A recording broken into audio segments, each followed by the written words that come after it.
It is Wednesday, April 19, 2023. You're live on My Media Prime TV.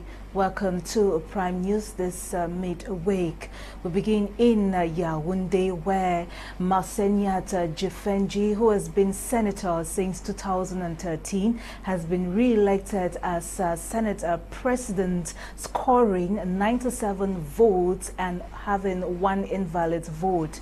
He later presided over the election of bureau members, questors and secretaries before suspending the session for committees and parliamentary groups to meet. He is about now concluding the session as of right, as per the agenda in Yaoundé. Bo Elvis has been on standby at the upper house of Parliament and now tells us more. Welcome to the Senate, ladies and gentlemen. Marcel Nyat-Jifenji has been re-elected as president of the upper house in Cameroon after gathering 97 votes, and there was just one invalid vote because 98 people voted. It came as no surprise, knowing that the reappointment of Marcel Nyat-Jifenji into the Senate by President Paul Biya surely meant that the head of state had the intention to maintain him as his constitutional successor. So he gathered 97 votes as against one invalid vote, while Abubakar Abdullahi, who is the Lamido of Repuba, came as the first vice president. He gathered 97 out of 97 votes, scoring 100%. The other vice presidents that have been re-elected here at the Senate, we have Chief Senator Taben Tando, we have a new name, Robin Kili, we have Dean Belaman, and we have Vanigasen Mochiga 60. He has worked with Enelcam. He has been the general manager of Sonel. He has been the Minister of Town Planning and Urban Development. He has been Vice Prime Minister, Minister of Mines, Water and Energy. That is the person who is the constitutional successor of President Paul Biya that has just been re-elected. Here at the upper house of Parliament at the Senate. For My Media Prime News, I'm Belvis reporting.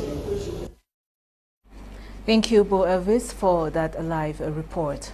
Now, the Littoral Regional Council is holding a two-day special session for the presentation of the council activities and decentralized services in the region.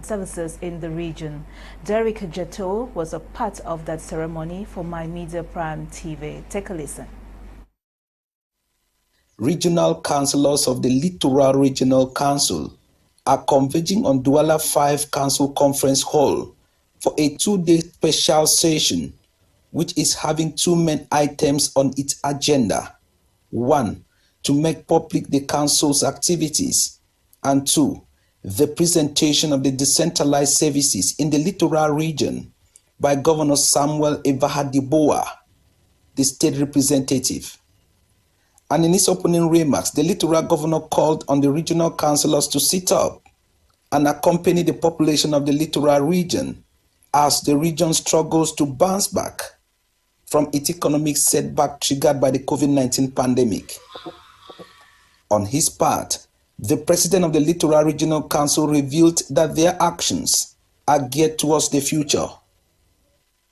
When you are a politician, you don't have to work only for yourself. You have to work for the progeny, for the population. We are going to do our job during the time we are going to be here. And after us, many people will go ahead with the project.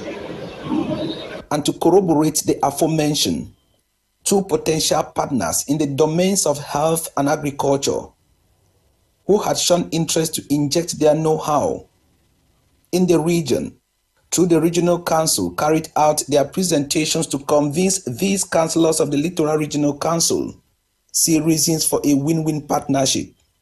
We are Fertile Ground Cameroon.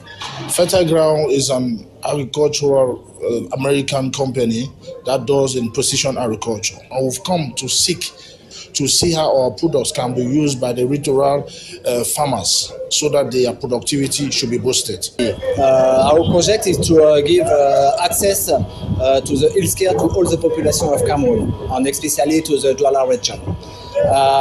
We have a few programs to develop it. Day 2 and the last day of this special session will be devoted to the presentation of the strives, the Littoral Regional Council, had made this far.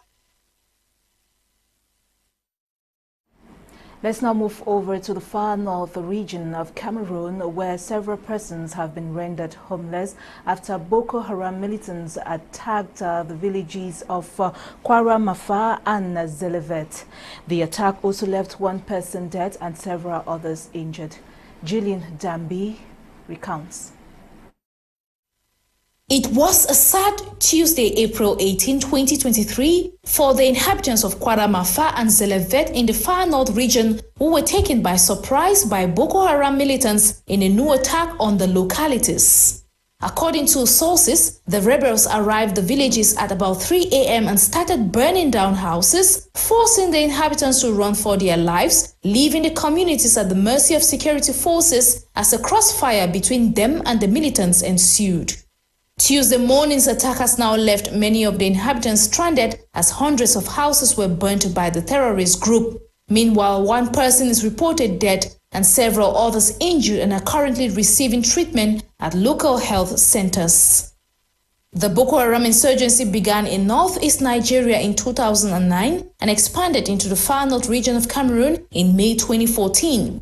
It should be noted that the Boko Haram insurgency began in northeast Nigeria in 2009 and expanded into the far north region in Cameroon in May 2014.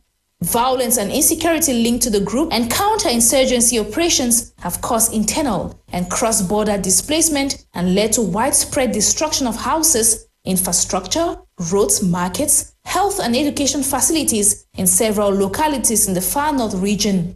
1.2 million people are said to need assistance in the region, where 74% of its population was already living in poverty. Recall in 2015, the African Union established a multinational joint task force made up of 8,000 troops from Benin, Cameroon, Chad, Niger and Nigeria to respond to Boko Haram attacks across the Lake Chad basin.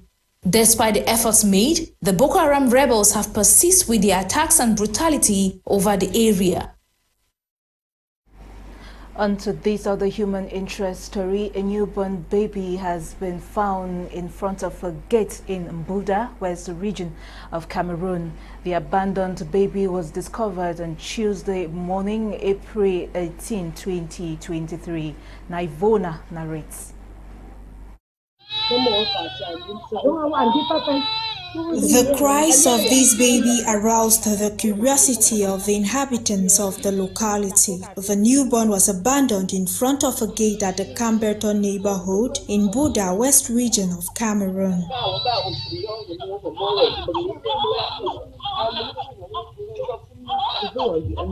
According to the house owner, he heard the cries of a baby at about 3 a.m. on Tuesday, April 18, 2023, and could not imagine that it was an abandoned newborn. He only confirmed few hours later when he stepped out to begin his daily activities. Security officials were then alerted and the abandoned baby taken to the Mbuda District Hospital. One lady called me informing me that they had discovered a baby just in front of one gate. Then I asked the question whether the baby was alive or not. They assured me that the baby was alive. Without wasting time, I asked the lady to do everything to bring the baby to the hospital.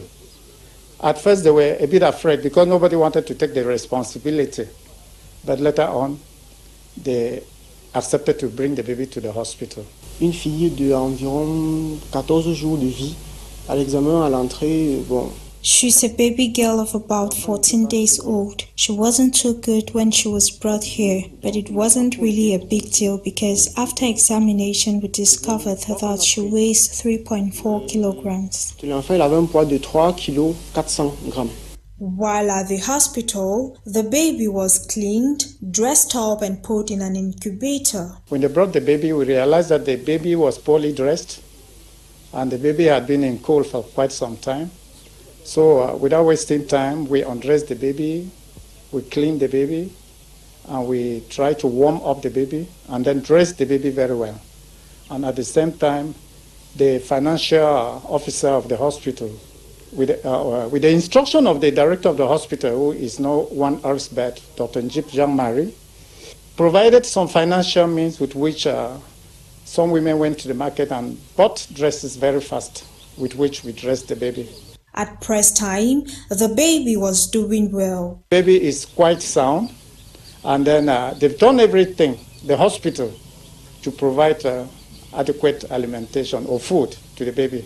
So the baby is quite sound now. In the meantime, investigations have been opened to discover the perpetrator of this act. It should be noted that the phenomenon of birthing and dumping babies in toilets, bins and sometimes on the street have been recurrent in recent times across the country, especially in the West region. The most recent of such cases include the 36-year-old mother of 6 called Raiza Mokwa, who was arrested for birthing and dumping her newborn into a latrine on April 10, 2023 in Bafoussam West region. A similar case involved a lady in her early 20s who concealed her pregnancy, gave birth and disposed of the baby into a latrine, still in Bafoussam on April 13, 2023.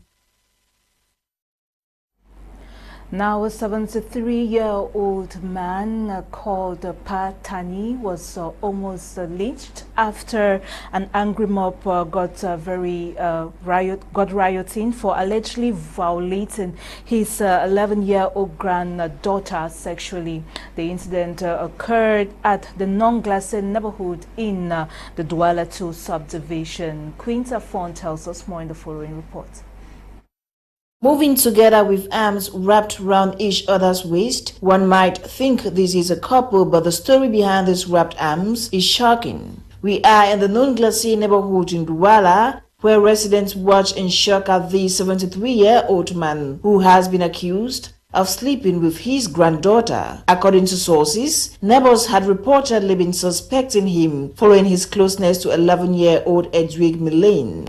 As fate may have it, their suspicion was cleared after little Edwig ran out of the house during one of their attempts and was rescued by a neighbor who, after getting confirmation from her, alerted others. After interrogation, 73-year-old Pa Chagni claimed the accusation levied against him wasn't true and tried forcing his granddaughter to get into the house, a gesture that failed as the screaming neighbors prevented him from doing so.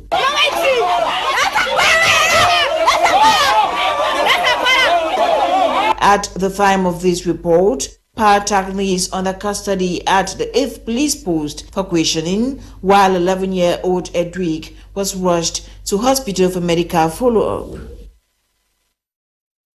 Away from that disturbing news, the population of Bik Babanki and Tuba have joined the fund of Bik Babanki Fon Vitsibong Benjamin Vubongi to celebrate their mother and politician Senator Regina Mundi, who was recently re-elected at the Upper House of Parliament. Details with Charles Kebwa from the Northwest region.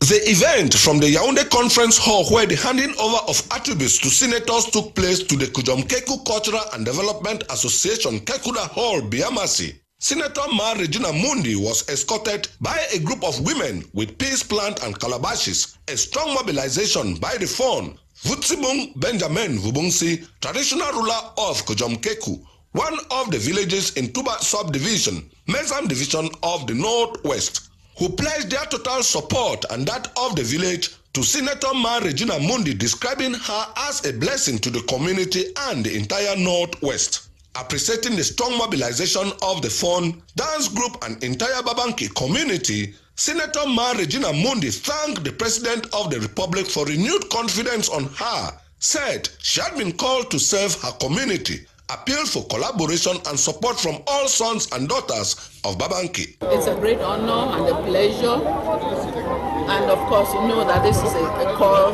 for service. I'm very happy that at my age and at this point in time I can still be called upon to serve the nation in this capacity. Appreciating the Babanki people for standing by her. They have given me a lot of honor and respect since I entered that village as a wife, and in fact I am truly a Babanki woman, and you can see that the people are out there to receive me as one of them. And they have always stood by me, supported me in everything that I do. And it is just wonderful being a Kujom woman. And as we say in Kujom, Nchanti di Kujom. Senator Ma Regina Mundi pledged the sum of 1 million for the floor tiling of the Kekuda Hall, Biamasi, Yaoundé as a first project in her new mandate as senator. Traditional dance and other animation graced the day.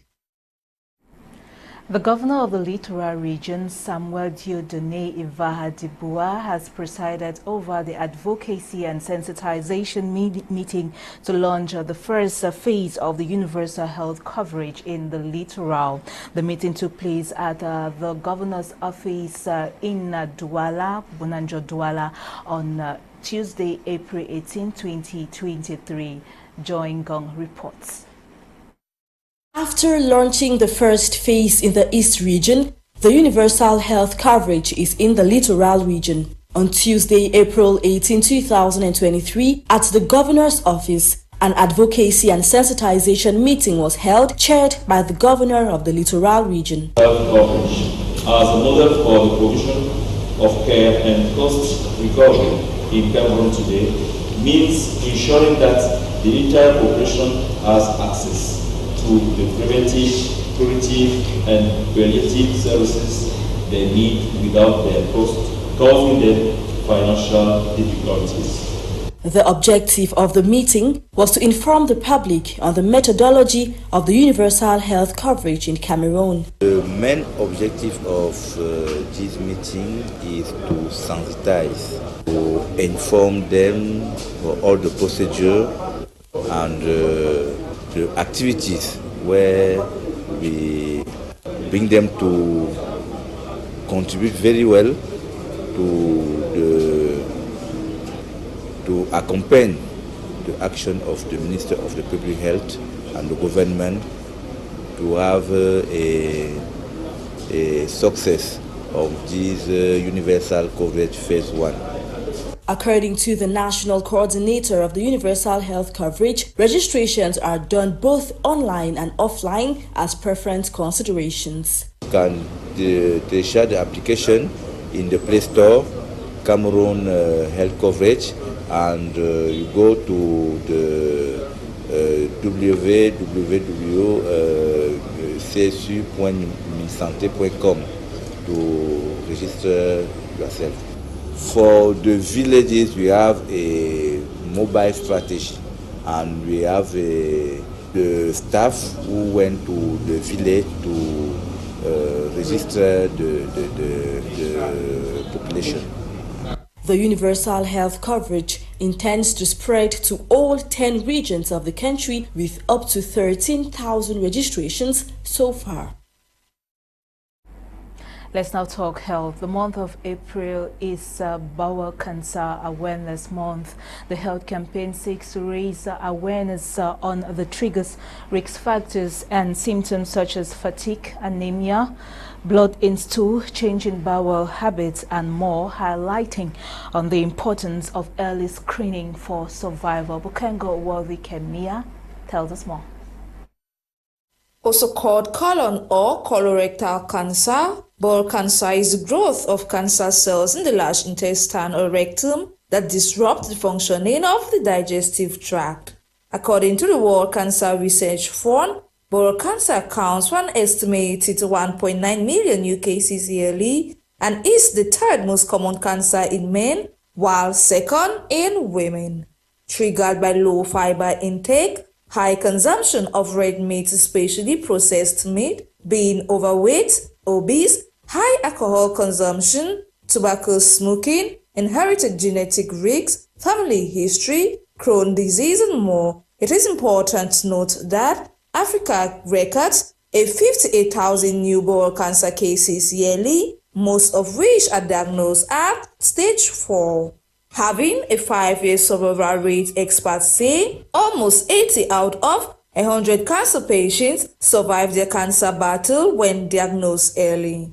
To this regard, early screening and regular checkup at the hospital, staying hydrated, maintaining a healthy body weight, being more physically active, no family history, limit alcohol intake or consumption, stop smoking together, with a healthy diet as a method to help reduce prevalence and keep safe from the disease.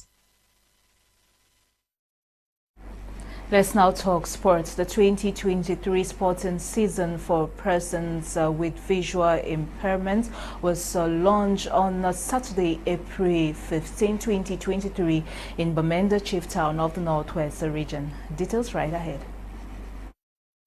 As the saying goes, disability is not inability.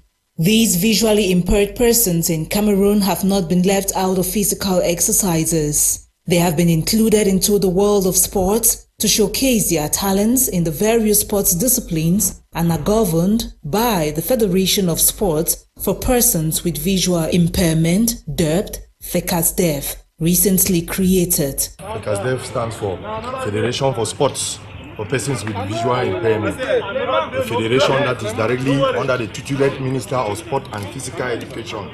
The federation was just recently installed in November 2022. That's we are just about 4 to about 6 months into office. We have just done our launch today, the 15th of April 2023. We have carried out ball. The president of FECASDEF, Tancho Fidel, says some challenges were recorded prior to the launch of this sporting season. We're supposed to do shot put and athleticism, but due to time constraints, we're not able to do that. And one of the difficulties that we also have is logistic. If you see the pitch that we're playing on today, is not adapted to the goal ball facility. So we just managed to use this pitch. So one of our major challenges is that we don't have an adapted playing field. The various sports disciplines for this season include? We'll be going in for athleticism. Like you just see, we have presented one of our athletes who just came back from Marrakech. He did shot put, and he'll be going in now for the World Games in Paris, France in July. So we'll have to embark on shot put and athleticism. Note that FECASDEF was installed to fish out talented athletes in the hinterlands in order to project them regionally and nationally with the assistance of a special coach for the training of persons with visual impairment.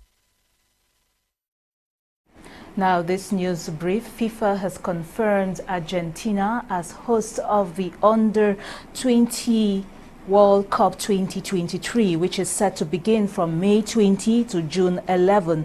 The competition's hosting rights goes to Argentina after Indonesia was stripped of their rights. 24 teams will participate in this tournament, and Argentina, who is the most successful in the history of the Under-20 FIFA World Cup with 6 titles, will replace Indonesia.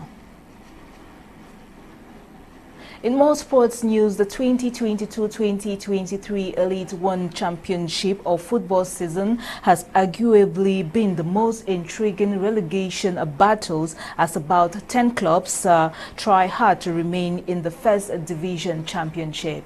Magdala Eyong Bisong tells us more.